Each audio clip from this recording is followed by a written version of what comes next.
Nous sommes en direct donc du World AI Cannes Festival pour les EA Talks by Côte d'Azur France Terre d'IA en partenariat avec la Maison de l'Intelligence Artificielle et le département des Alpes-Maritimes. On va échanger à présent sur la réalisation du film The Best Option avec nos deux invités, Serge Gorielli, cinéaste et chercheur. Bonjour Serge. Bonjour. Et puis à vos côtés donc Laurence Vanin, docteur titulaire de la chaire Smart City Philosophie et éthique à l'Université Côte d'Azur. Alors le court-métrage de Best Option va être diffusé ici au festival ce samedi. Il raconte comment une jeune femme se fait implanter une assistance virtuelle dans son corps, une assistante virtuelle afin de se réaliser et également on va découvrir les dilemmes qui s'en suivent.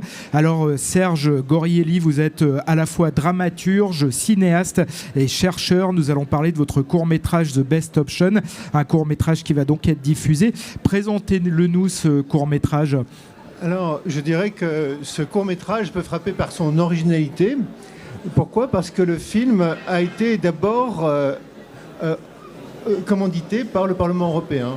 Donc le Parlement européen a eu cette idée assez originale d'introduire une de ces sessions au sein d'une commission par un film de fiction, et il l'a commandité. Donc, ce qui est assez original pour une institution parlementaire comme le Parlement européen.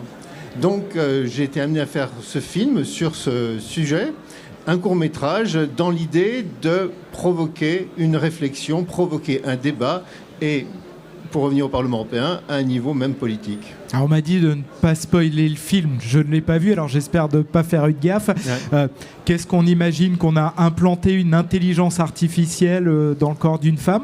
Ça, c'est pour l'histoire. En effet, on a implanté une assistante virtuelle, ce que d'une certaine manière existe déjà sous d'autres formes maintenant, que ça s'appelle Alexa, Siri, ou pour ceux qui se connaissent un peu, Replica, c'est-à-dire une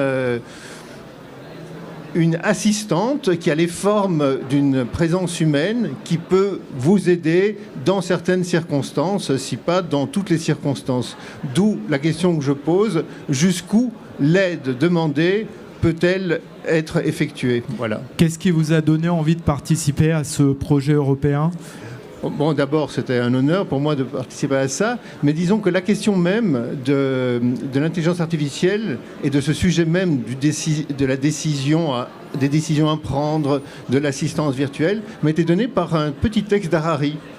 Donc un passage au sein de 21 leçons pour le 21e siècle, où Harari pose la question, d'accord, aujourd'hui on est au stade où on demande assez régulièrement conseil pour nos décisions à l'intelligence artificielle. Ça peut s'appeler Waze, ça peut s'appeler Netflix, ça peut s'appeler assistance médicale. Donc, mais si pour certains types de questions qui se relèvent, disons, qui ont une plus grande charge philosophique, existentielle pour la personne, du genre quelles études faire, qui vais-je aimer, que dois-je vivre,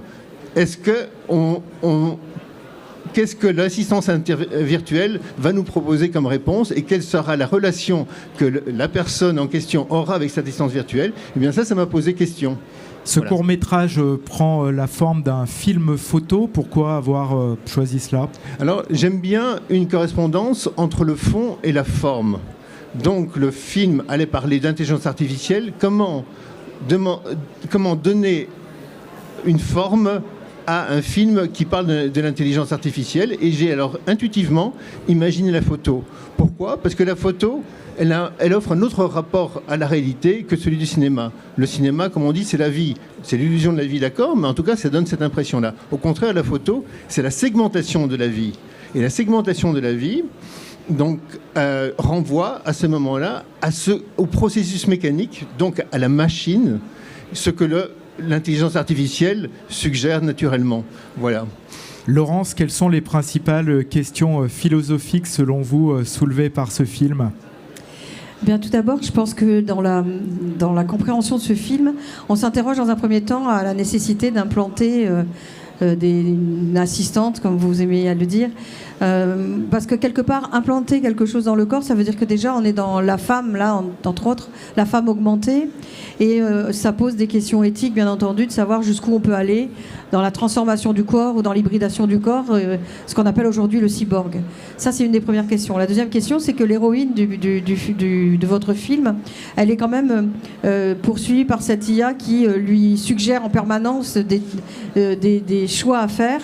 Et cette aide à la décision devient intrusive, voire même, elle est tellement présente et puissante que le sujet lui-même perd le contrôle et devient un peu s'assujettit en fait progressivement à cette IA, et c'est ce qui peut poser problème parce que se soumettre à une IA, ce n'est plus décidé par soi-même et c'est compliqué. Et dernier point, le fait que la liberté étant quelque part supprimée, jusqu'où doit-on aller dans la dépendance aux IA, et à partir de quand doit-on se rebeller pour reprendre notre propre autonomie, puisque sans elle, avant, nous y arrivions bien. Donc demain, avec elle, comment nous soustraire? Avons-nous le droit à la déconnexion, et a-t-on le droit à un moment donné de se dire je peux faire sans l'IA? Alors ici, on reçoit beaucoup d'ingénieurs, de chefs d'entreprise qui nous parlent d'aide grâce à l'intelligence artificielle. Vous parlez de soumission, vous aussi? Non, je parle d'une soumission possible. C'est un choix à faire. Donc, mon souhait avec ce film, c'est de renvoyer chacun un peu à sa conscience. Jusqu'où je vais avec l'intelligence artificielle, où en est ma condition humaine, et donc, par extension, à la société, que faire avec l'intelligence artificielle dans notre rapport à construire. Laurence, quand on vous écoute, on a l'impression qu'on va perdre notre liberté personnelle si on utilise trop d'intelligence artificielle. Non, je suis navrée que vous l'ayez perçu un peu comme ça, parce que moi je suis quelqu'un de très optimiste vis-à-vis des technologies, je suis très technocentré même. Non, ce que je veux dire simplement, c'est que c'est ce film qui pose ces questions-là.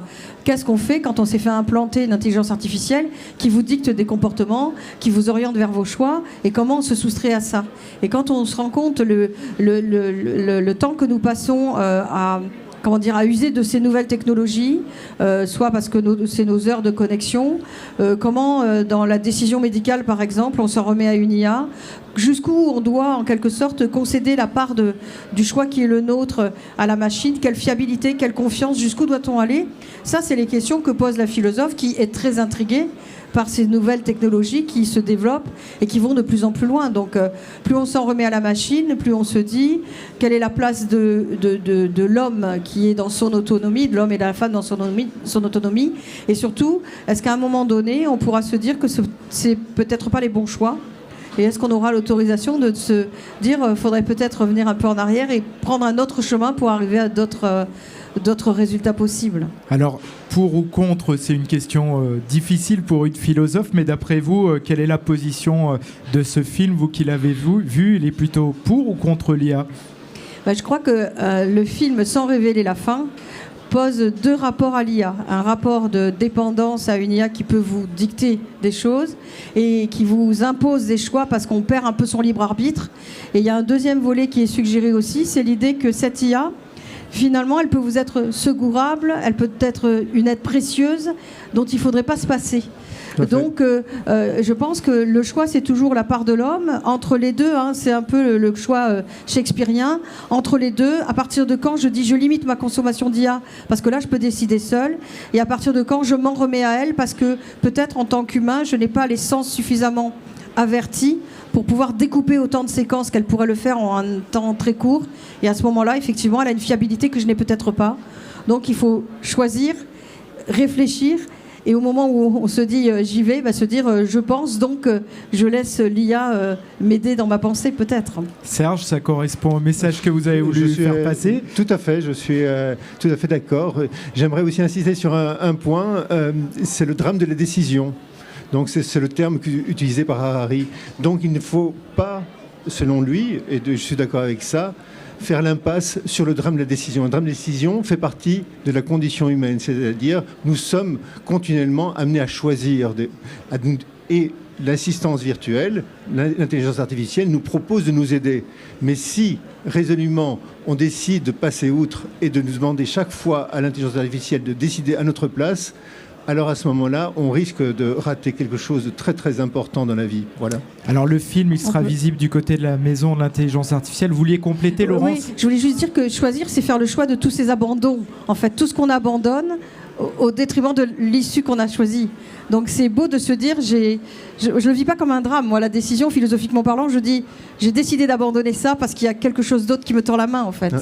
Donc un autre possible, un champ des possibles. The best option, voilà, donc pour prendre une décision. Donc le film sera visible du côté de la Maison de l'Intelligence Artificielle. Où est-ce qu'on pourra le voir également ? Pour l'instant, donc à la maison, il sera visible, pas seulement aujourd'hui ou demain, mais pour un certain temps. Et puis par la suite, pour l'instant, le film qui est tout neuf, parce que la première a eu lieu le 14 novembre de l'année passée, le film circule dans certains festivals. Voilà. Et donc... on verra ce qui arrivera. Merci à tous les deux. Serge Gorielli, donc cinéaste et chercheur, réalisateur du film The Best Option, et puis Laurence Vanin. Merci beaucoup. Merci à vous. Merci.